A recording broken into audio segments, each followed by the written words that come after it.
मला सांगितलं पत्रकार परिषदेमध्ये आणि तुमच्याकडेच बातम्या विरोधक उलट्या सुलट्या सोडत होते.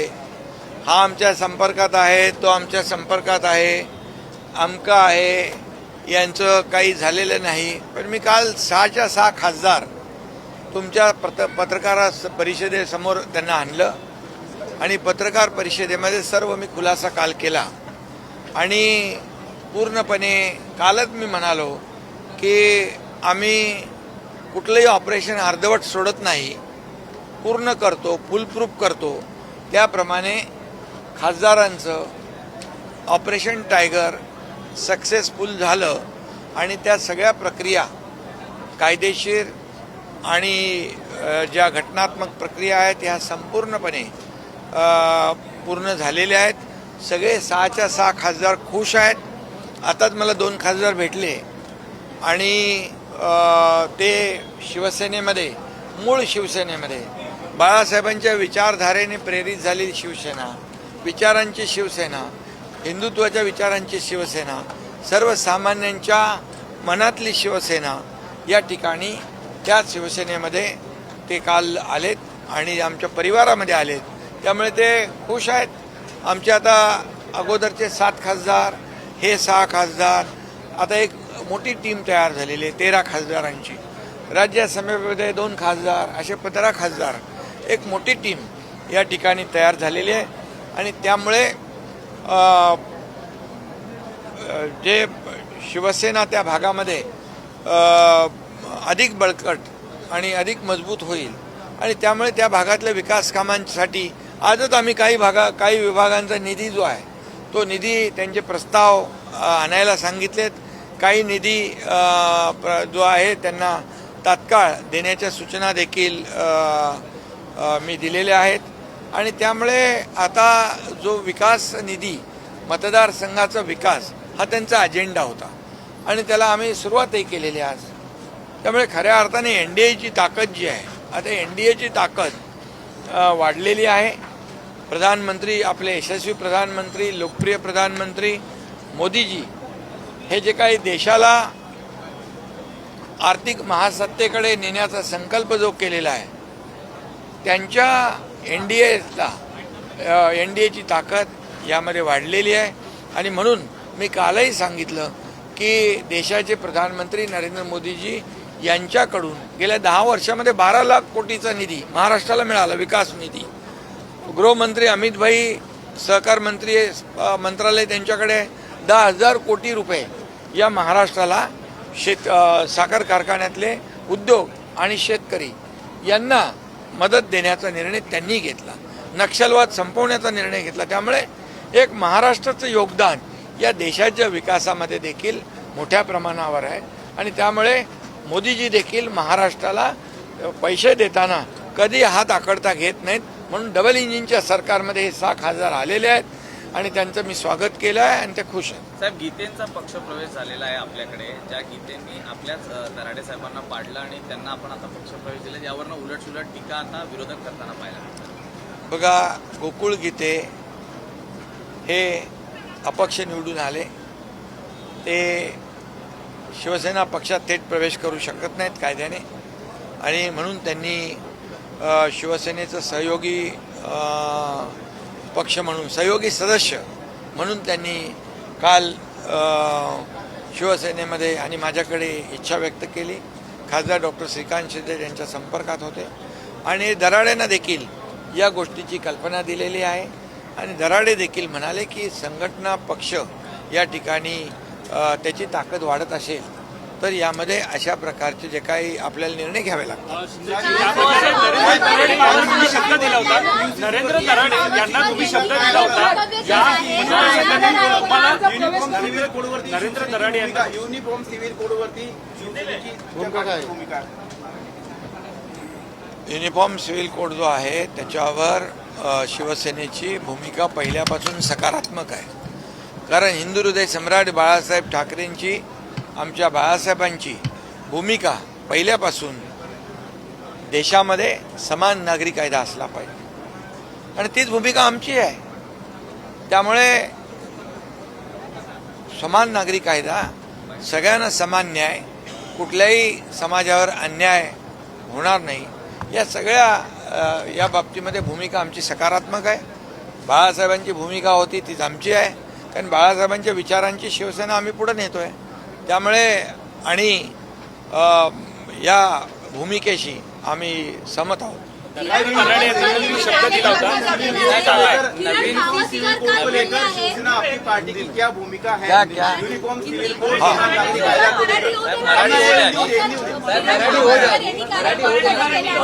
बाळासाहेब ठाकरेंनी जेव्हा सांगितलं होतं उद्धवला सांभाळा आदित्यला सांभाळा पाळणा जर आहे का असं वक्तव्य किरण पवार असं बघा, तुम्ही आहे ना पत्रकार लोक अर्धे त्यांचे वाक्य दाखवता आणि अर्धे वाक्य तोडून टाकता.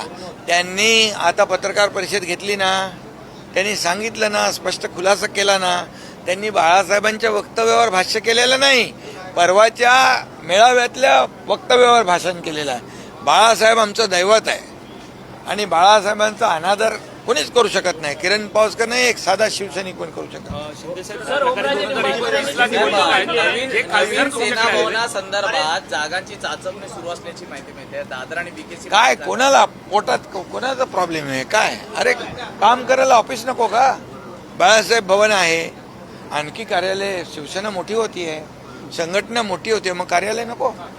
मग काय कोणाला काय प्रॉब्लेम आहे? 2029च्या निवडणुकीला जे खासदारांनी प्रवेश केलाय, ज्या खासदारांनी प्रवेश केलाय 2029ला, त्या खासदारांसाठी शिवसेनेमधून तीच उमेदवारी असणार आहे. काल मी यावर बोललेलो आहे. ज्या 6 खासदारांनी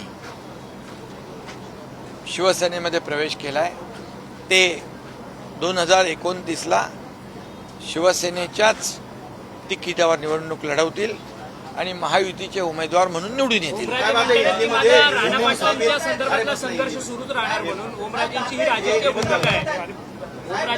राणापाटलांच्या सोबत मात्र राजकीय संघर्ष त्यांचा जो काही राजकीय त्यांच्या वडिलांच्या हत्येचा आणि तो विषय आहे, त्यामुळे त्यांचं जे काही राजकीय काय आहे, परंतु आता ते जे आलेले आहेत त्यांच्या त्या भूमिकेच्या बरोबर आम्ही स्वतः आहोत, त्यांच्या पाठीशी आम्ही उभे आहोत. कारण फक्त विकास प्रकल्प नाही, त्यांच्या प्रत्येक अडीअडचणीमध्ये शिवसेना त्यांच्या सोबत राहणार आहे. महायुतीने आणि असं तुम्हाला कोणी सांगितलंय? काय सांगितलं तुम्हाला? आमचा अजेंडा हा विकास आहे. तुम्ही पॉझिटिव्ह कधीतरी विचारणार का? निगेटिव्ह तुम्हाला विचारायला सांगितलेलं आहे. सकारात्मक भूमिकेतून पत्रकारांनी जायला पाहिजे आणि चांगलं कुठे घडत असेल त्याला तुम्ही सपोर्ट केला पाहिजे.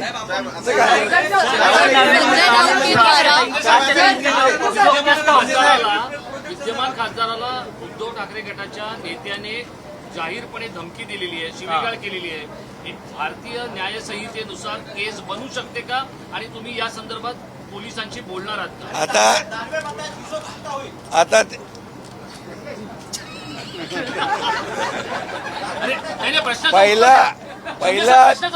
पहिला त्यांनी आत्मचिंतन करावं, स्वतःचा हिशोब पहिला करावा. शिंदे साहेब, प्रश्नाचं उत्तर द्या. मी सांगतो, कायदा हातात घेण्याचा अधिकार कोणाला नाही. कायदा सुव्यवस्था राखण्याची जबाबदारी शिवसेनेची आहे. आणि कोणाला त्यांनी म्हटलेलं आहे? संजय पाटलांना. संजय पाटील स्वतः दबंग आहेत आणि अशा धमक्यांना या अशा पोकळ धमक्यांना ते घाबरत नाहीत, घाबरणार नाही. तुमच्याही नावाचा उल्लेख केला आणि तो रोज केला जातो.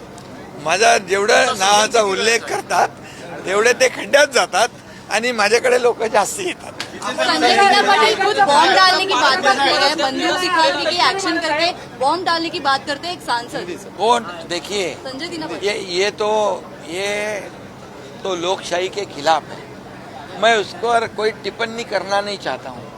जो लोक प्रतिनिधि होने के बावजूद ऐसे बेतुनी बातें करता है, गंदी बातें करता है, उस पर मैं क्या बोलूँगा? आप ही के सांसद मुझे अभी उस पर बात कुछ करनी नहीं है.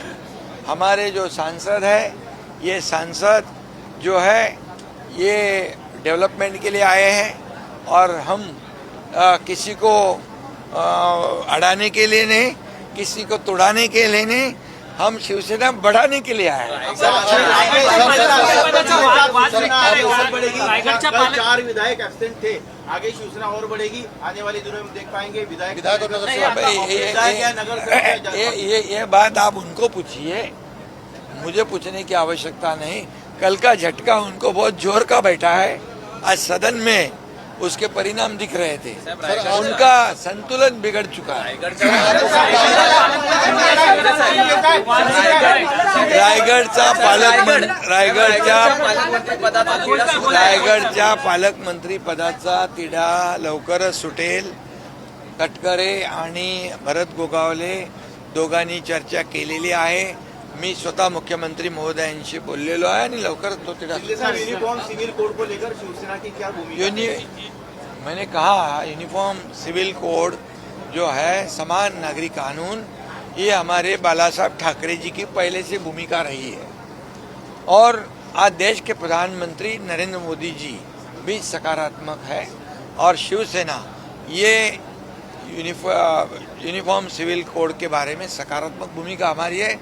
देश में समान नागरिक कानून होने की आवश्यकता है, सभी को समान न्याय और मिलना चाहिए, ये भूमिका शिवसेना की है। आपण मुख्यमंत्री असताना छत्रपती संभाजीनगर या ठिकाणी वॉटर ग्रीड प्रोजेक्ट संदर्भात 2 वेळेस बैठक पार पडली, 4,500 कोटीची तरतूद करण्यात आली होती, मात्र त्याच्यावर इम्प्लिमेंटेशन नाही झालं।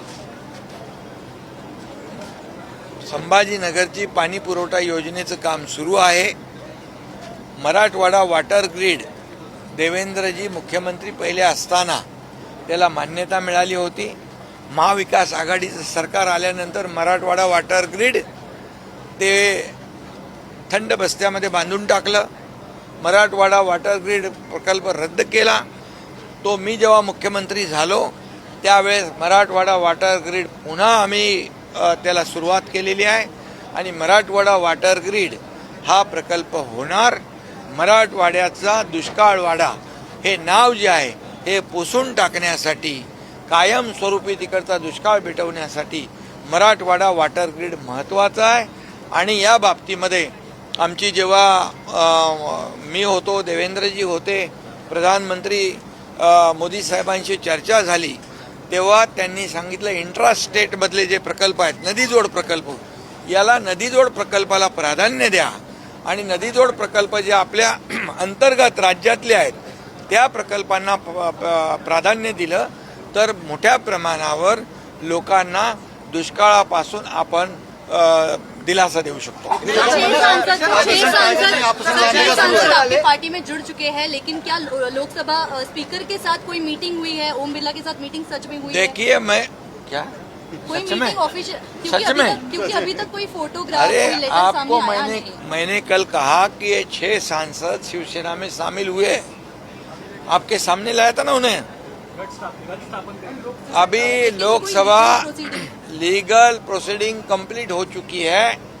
लोकसभा अध्यक्ष जी के पास जो भी कानूनी कार्रवाई करनी थी, जो भी घटनात्मक कार्यवाही उनके पास करनी थी, वो सब पूरी हो चुकी है और इसीलिए कोई भी कुछ भी कहे आप उस पर भरोसा मत रखो।